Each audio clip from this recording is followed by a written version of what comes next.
Hi everyone, welcome back to the channel. This is Rahi.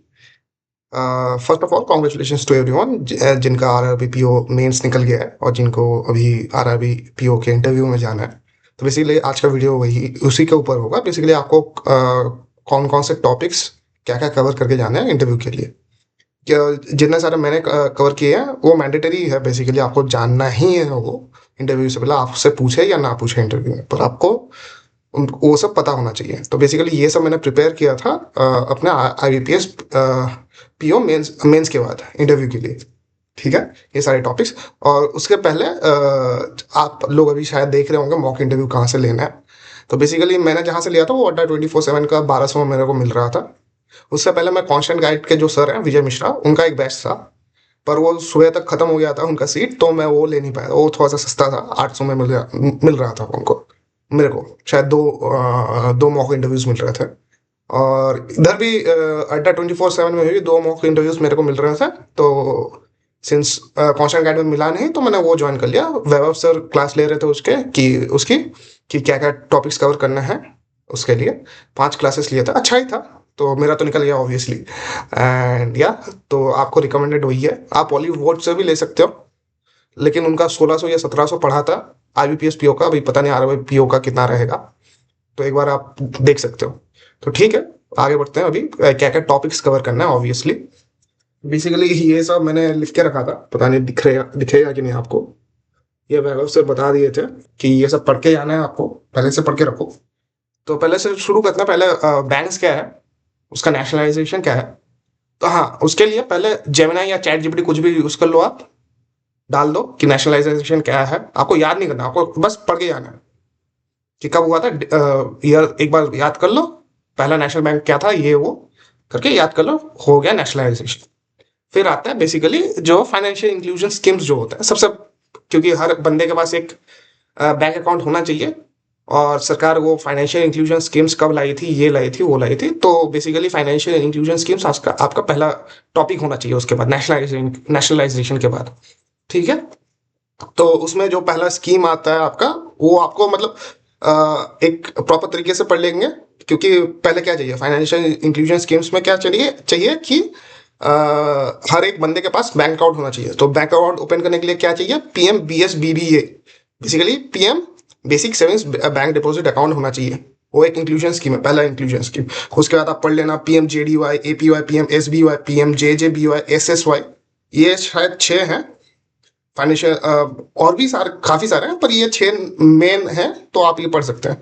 और एक question वैभव sir ने बताया था कि अभी तक कितने सारे अकाउंट्स खोले गए हैं इसके अंदर, इन स्कीम्स के अंदर। शायद पीएम बीएसबीडीए अकाउंट्स के अंदर मतलब कितने सारे अकाउंट्स ओपन हुए हैं। हाँ, फाइनेंशियल इंक्लूजन स्कीम कब लागू किया गया था, कौन सा कमेटी था, 2005 श्री रंगराजन का कमेटी था। ठीक है, उसके बाद आप पढ़ लेना आरबीआई के कितना सब्सिडी, आरबीआई क्या है, आरबीआई के बड़े बारे में पढ़ना आप। ठीक है, आरबीआई क्या है, कितने सारे सब्सिडीज हैं, कितने सारे एसोसिएट्स हैं आरबीआई के, वो हो गया।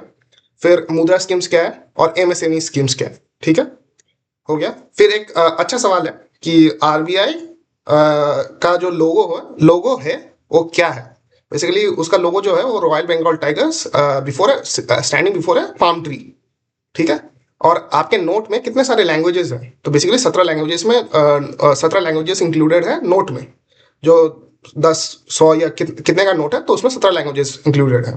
ठीक है, आरबीआई पढ़ लिया, आरबीआई के बारे में। मनी मार्केट पढ़ लेना आप, नाबार्ड हो गया। ठीक है, फिर आता है आपका केवाईसी केवाईसी के कितने सारे कैटेगरीज हैं। S H G self help groups क्या है, वो अच्छे से पढ़ लेना आप। ठीक है, since R R B PO के आप इंटरव्यू में देने जाओगे ना, तो ये सब जो रूरल एरियाज के टॉपिक्स हैं वो थोड़ा सा कवर कर लेना आप। फिर हो गया एनपीए, हो गया आईबीबीआई, हो गया आईबीसी, हो गया डीआरटी, ड्रैड, एनपीसीआई। ठीक है, हाँ, ये कुछ डिफरेंसेस है। नेफ्ट और आरटीजीएस में डिफरेंस क्या है। ठीक है, यूपीआई और यूपीआई लाइट के बीच में डिफरेंस क्या है, आईएमपीएस और नेफ्ट के बीच में डिफरेंस क्या है, ये पढ़ लेना। फिर चेक के बारे में मेरे से पूछा गया था आईबीपीएस पीओ के इंटरव्यू में, तो वो चेक पढ़ लेना। चेक कितने तरह का होता है, कैसा क्या क्या होता है, डिफरेंस क्या है उनमें। ओवरड्राफ्ट और डिमांड ड्राफ्ट के बीच में डिफरेंस क्या है। ठीक है, फिर आता है आपका, ये पढ़ लेना, हाँ, मनी लॉन्ड्रिंग के कितने स्टेजेस होते हैं। साइबर फ्रॉड क्या होता है, डिजिटल अरेस्ट क्या होता है, क्योंकि डिजिटल अरेस्ट क्या अभी आप काफी सारे न्यूज पढ़े होंगे अगर आप न्यूज़पेपर पढ़ते हो तो, ठीक है।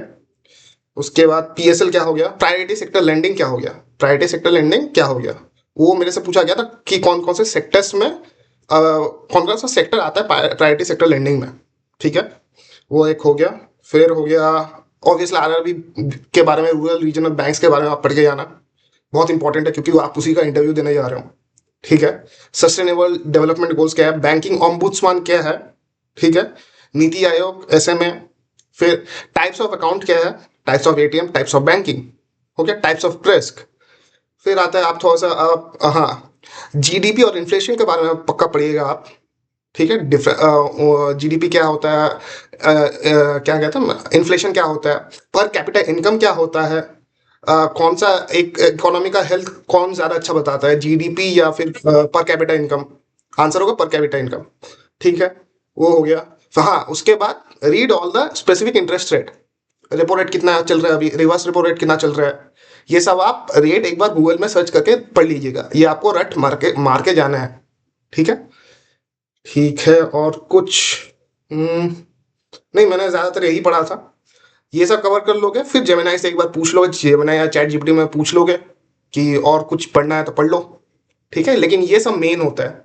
हाँ, ये छोड़ के आपको क्या पढ़ के जाना है, आपका लोकेलिटी, आपके बारे में सब पढ़ के जाओ। हाँ, आपके बारे में क्या पढ़ के जाओ, आपके बारे में आप क्या क्या किए हो अभी तक, वो सब आपको अच्छे से नॉलेज होना चाहिए, आप कहाँ से बिलोंग करते हो वो उसका नॉलेज होना चाहिए।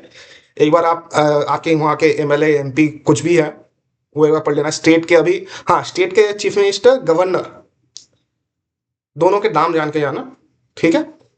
और मेरे से पूछा गया था एमपी सॉरी राज्यसभा और लोकसभा दोनों में अभी कितने मेंबर्स हैं, दोनों के स्पीकर्स कौन है, ठीक है, उनका नाम बता देना, ठीक है।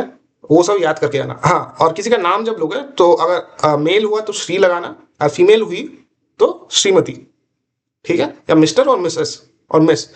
लेकिन उससे अच्छा अभी सिंस चल रहा है श्री और श्रीमती यूज करना, वो हो गया। तो बेसिकली यही सब पूछा जाता है आपसे। हाँ, अगर आपका गैप हो गया, मेरे गैप के बारे में पूछा था, रीजन आप अच्छे से प्रैक्टिस करके आना, क्यों छोड़ा था, क्यों गैप हो गया आपका, नौकरी क्यों छोड़ी थी अगर कर रहे थे तो, ये सब आप अच्छे से प्रिपेयर करके आना, जेन्युइन रीजन बताना, झूठ मत बोलना, क्योंकि वो पकड़ लेता हूँ, उनका काफी साल का एक्सपीरियंस रहता है, ठीक है। सब अपने रिटायर्ड करके अभी बैठे हुए हैं शायद, मोस्ट प्रोबेबली पैनल्स में जो सब बैठे हैं, तो उनको अच्छे से पता होता है कि कौन झूठ बोल रहा है, कौन कौन सच बोल रहा है, ठीक है। तो मैंने अभी तक जो टॉपिक्स बताए वो आपको पक्का कवर करके आना है। अगर इससे सवाल ना पूछे तो आपका ठीक है, बैड लक होगा, लेकिन अगर सवाल पूछना और आप बता नहीं पाए तो आपकी गलती है, क्योंकि आपको पढ़ के जाना है, ये आपको पता रहना चाहिए, ऐसा है, ठीक है ना। क्योंकि मेरे से पूछा गया था प्रोमिसरी नोट्स क्या है, मैं उसका ठीक से जवाब नहीं दे पाया था, तो वो थोड़ा सा एक बैड इंप्रेशन क्रिएट कर गया था इंटरव्यू में मेरे, पर ठीक है, क्लियर हो गया था, बाकी मैं हैंडल कर लिया था ठीक ठाक। लेकिन मैं पढ़ के गया था, मेरे को याद नहीं आ रहा था, तो that is a bad sign, ठीक है। हाँ, और ये सब पढ़ने के बाद आप दो एटलीस्ट दो मॉक इंटरव्यूज दे दो, अच्छे से देना, कॉन्फिडेंट होके देना। और जब आप असली इंटरव्यू देने जाओगे तो एक सूट वूट, लड़कों के लिए ऑब्वियसली सूट अगर हो गया तो ठीक है, काफ़ी अच्छा सूट और टाई, ठीक है। शादी वाला ब्लेजर ब्लेजर वो सब पहन के मत जाना, प्रॉपर इंटरव्यू वाला सूट, सूट नहीं हुआ तो एक प्रॉपर व्हाइट शर्ट या क्रीम शर्ट, उसके ऊपर एक टाई, अच्छे शूज, ब्लैक शूज अगर हो सके तो, obviously those are good, and वो सब क्लीन होना चाहिए, आप एकदम स्मार्ट होके क्लीन शेप्ड होके जाना, मैं पूरा क्लीन शेप होके गया था, ठीक है। लड़कों के लिए है, लड़कियों के लिए आप देख सकते हो काफी सारे, वो मैंने जितना देखा था, कुछ लड़कियां साड़ी में आई थी, कुछ सलवार कमीज में आई थी, लेकिन प्रॉपर वो एक इंटरव्यू वाला फुल लेके आई थी, कुछ साड़ी के ऊपर ब्लेजर भी पहन ली थी, तो वो भी अच्छा है, तो ठीक है। एनीवेज, वीडियो काफ़ी ज़्यादा लंबा हो गया, तो लेकिन हाँ, आपको यही सब कवर करके जाना है। आप एक बार नोट कर लीजिएगा कि क्या क्या मैंने अभी बोला, वो नोट कर लीजिएगा एक बार, कि आपको यही पक्का पढ़ के जाना है, एटलीस्ट ये आपको प्रायोरिटी होना चाहिए, ठीक है। चलिए, मिलते हैं अगले वीडियो में, all the best for your interviews, शायद 7 या 10 दिन में आपका इंटरव्यू शुरू हो जाए, आपको डेट भी मिल जाएगा अभी कुछ दिनों में, ठीक है। चलिए, all the best, have a good day, bye.